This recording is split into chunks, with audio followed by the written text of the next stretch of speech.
Hello everyone. Yes students, today we will continue chapter 7, the works we do. Let's start. Yes students, अब तक हमने पढ़ा कि बच्चे की चाइल्डहुड एक्टिविटीज़ उसको ऑक्यूपेशन सिलेक्शन में बहुत हेल्प करती हैं, जिसमें ऑक्यूपेशन की डेफिनेशन और different types of occupation, skilled, unskilled and professional occupations को डिस्कस किया। इसके साथ साथ अर्ली टाइम्स के ऑक्यूपेशंस किस तरह के थे और क्यों फार्मर्स फार्मिंग छोड़ के सिटीज़ में शिफ्ट हो रहे हैं, इसको डिस्कस किया। और फार्मर्स के सिटी में शिफ्ट होने के बाद फार्मर्स की फैमिली की क्या कंडीशंस हैं, ये भी हमने डिस्कस किया। And today we will discuss availability of raw material, कि रॉ मटेरियल जो कच्चा मटेरियल है, रॉ मटेरियल जो हमें अवेलेबल होता है फील्ड से, माइन से, उसका क्या रोल है किसी भी ऑक्यूपेशन के सिलेक्शन के लिए।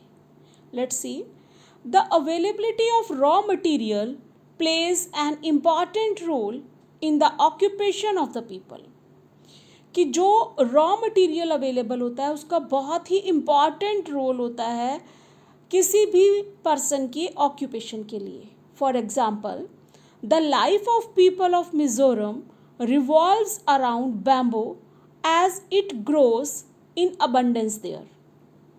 Yes, कि मिज़ोरम में बैम्बू बहुत ज़्यादा ग्रो होता है, इसलिए वहाँ के लोगों की लाइफ बैम्बू के अराउंड ही घूमती रहती है। कैसे? Let's see. They make their houses with bamboo, सबसे पहले वो अपना घर बैम्बू से ही बनाते हैं। सिट ऑन बैम्बू चेयर्स, और घर में बैठने के लिए बैम्बू चेयर्स का यूज़ करते हैं। ईट बैम्बू स्प्राउट्स, जैसे हम दाल के स्प्राउट्स खाते हैं, चने के स्प्राउट्स खाते हैं, वो बैम्बू स्प्राउट्स को खाते हैं और बैम्बू बाउल में खाते हैं विद बैम्बू चॉपस्टिक, और इवन जो खाने के लिए वो स्टिक यूज़ करते हैं वो भी बैम्बू की ही होती है। So bamboo handicrafts are in great demand in India and abroad. और एक सबसे बड़ी बात कि बैम्बू के बने हुए मटेरियल, जैसे आप यहाँ सामने देख रहे हो, हैंडीक्राफ्ट मीन्स कि बैम्बू की हाथ से बनी हुई जितनी भी चीज़ें हैं वो पूरे वर्ल्ड में, इंडिया में बहुत ज़्यादा उनकी डिमांड है। सो इसलिए जितने भी लोग मिज़ोरम में हैं, उसके आसपास के एरिया के लोग सब बैम्बू से रिलेटेड ही ऑक्यूपेशन करते हैं। सो इट इज़ क्लियर कि अवेलेबिलिटी ऑफ रॉ मटेरियल भी जॉब सिलेक्शन, ऑक्यूपेशन सिलेक्शन में हमारी बहुत हेल्प करता है। And the second point is the land form and the climate of a place. Yes, second factor है कि जो हमारी लैंड फॉर्म है, कि वहाँ जहाँ हम रह रहे हैं वहाँ की ज़मीन कैसी है और वहाँ का क्लाइमेट कैसा है, ये भी हमारे ऑक्यूपेशन को बहुत अफेक्ट करते हैं। Let's see, the land form and the climate of place also influence the choice of occupation, ये भी बहुत प्रभावित करते हैं।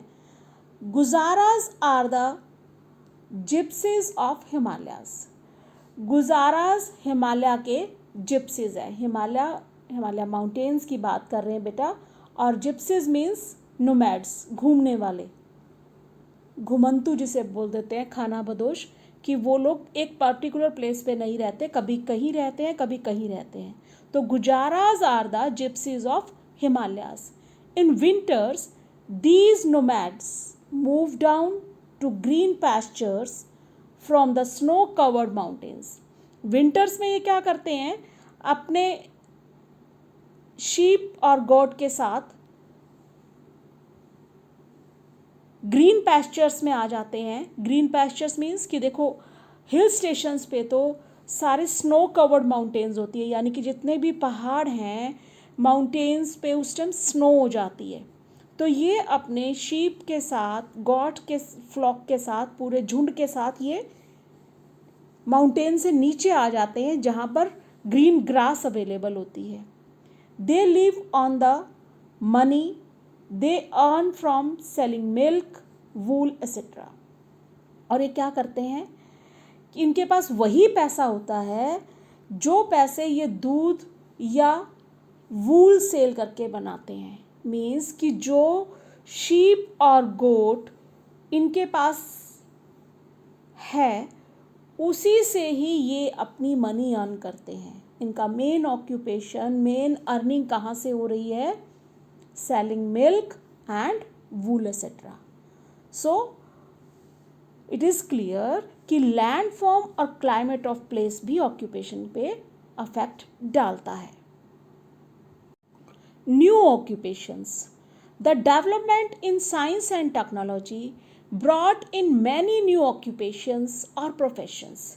कि जिस तरह से साइंस और टेक्नोलॉजी की डेवलपमेंट हुई है, प्रोग्रेस हुई है, उसी के साथ साथ बहुत से नए ऑक्यूपेशंस और प्रोफेशंस भी सामने आए हैं। A large number of industries, factories were set up to transform agriculture products like cotton, sugar and minerals like silver, iron और एक्सेट्रा। यस बेटा, कि बहुत सारी नई नई फैक्ट्रीज और इंडस्ट्रीज बनाई जा रही हैं ताकि जो मटेरियल हमें खेतों से मिल रहा है, फील्ड से मिल रहा है, एग्रीकल्चर प्रोडक्ट्स जैसे कॉटन मिला, शुगर, मिनरल जैसे सिल्वर, आयरन और जो भी मटेरियल हमें अपनी लैंड से मिल रहा है उसको हम कैसे कन्वर्ट करें। फैक्ट्रीज़ में कॉटन से कपड़ा बनाया जा रहा है, शुगर से शुगर रिलेटेड चीज़ें बनाई जा रही हैं। सबको मालूम है कि हमें क्लॉथ्स की ज़रूरत है तो उसी टाइप के इंडस्ट्रीज़ बना रहे हैं। तो ऐसा ऐसा काम जो development of science and technology से बहुत ज़्यादा बढ़ गया है।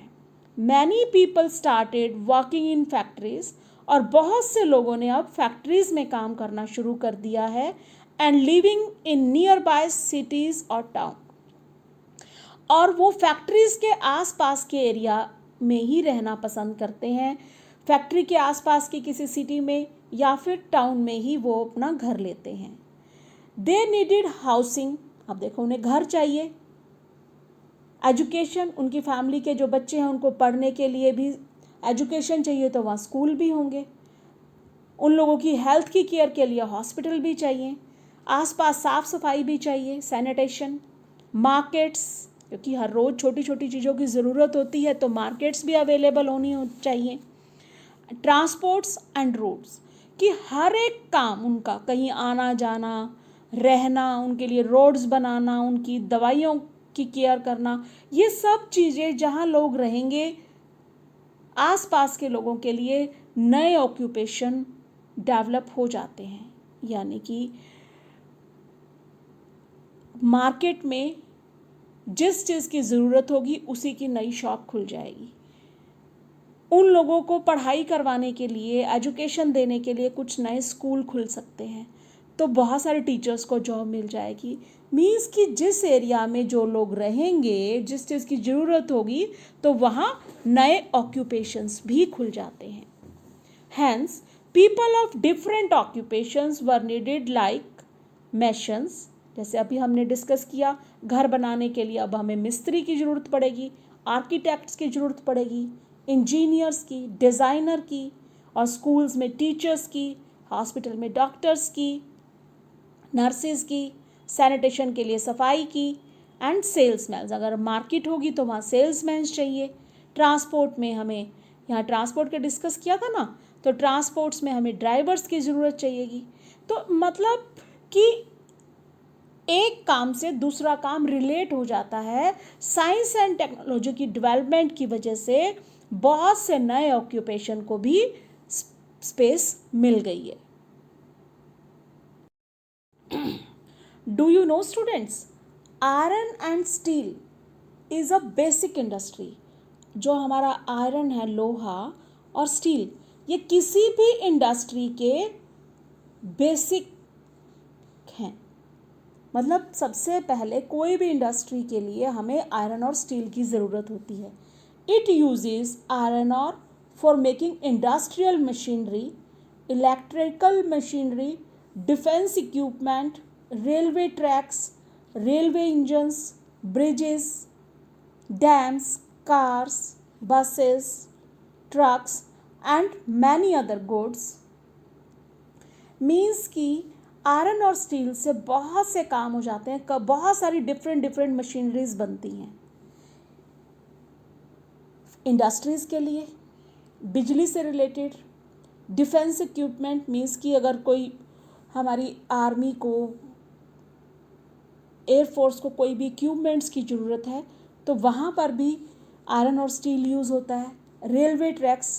रेलवे ट्रैक्स बनाने के लिए भी आयरन का यूज़ होता है।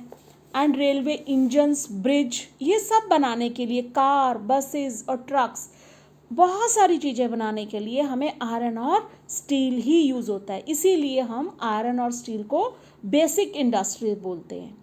Steel industry started in India at Kulti in Bengal in 1870। सबसे पहले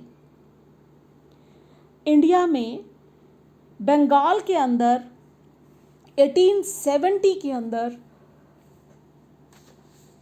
फर्स्ट इंडस्ट्री शुरू की गई थी स्टील की। A huge iron and steel industries were set up in Jamshedpur in 1907। और इसके बाद जमशेदपुर में एक बहुत बड़ा जो है स्टील प्लांट लगाया गया 1907 में। It was followed by many other steel plants around the regions where iron ore is mined। और इसके बाद बहुत सारे स्टील प्लांट्स लगाए गए जो ऐसे एरिया में लगाए जाते थे जहाँ पर रॉक्स में से, चट्टानों में से आयरन और निकाला जाता था। यानी कि आयरन का रॉ मटेरियल है, तो जिस एरिया में वो आयरन और अवेलेबल था उसी के आसपास इस टाइप की इंडस्ट्रीज लगाई जाती थी। Thousands of people were employed as fitter. Fitter क्या होता है? फिटिंग करने वाले, जो डिफरेंट पुर्जों को, डिफरेंट इक्विपमेंट्स को फिट करते हैं। सो बहुत से लोगों की यहाँ ज़रूरत थी इंडस्ट्री के अंदर as a fitter, electrician, mason, painters, engineers, marketing experts, scientist etcetera. और जब ये इंडस्ट्रीज लगातार स्टार्ट हो रही थी, उसी सिचुएशन में बहुत से लोगों को बहुत नए ऑक्यूपेशंस मिले, जैसे फिटर का है, इलेक्ट्रीशियन, मैशन, पेंटिंग करने वाले, engineer, marketing experts and scientist. ये सभी occupation iron and steel industries से रिलेटेड थे।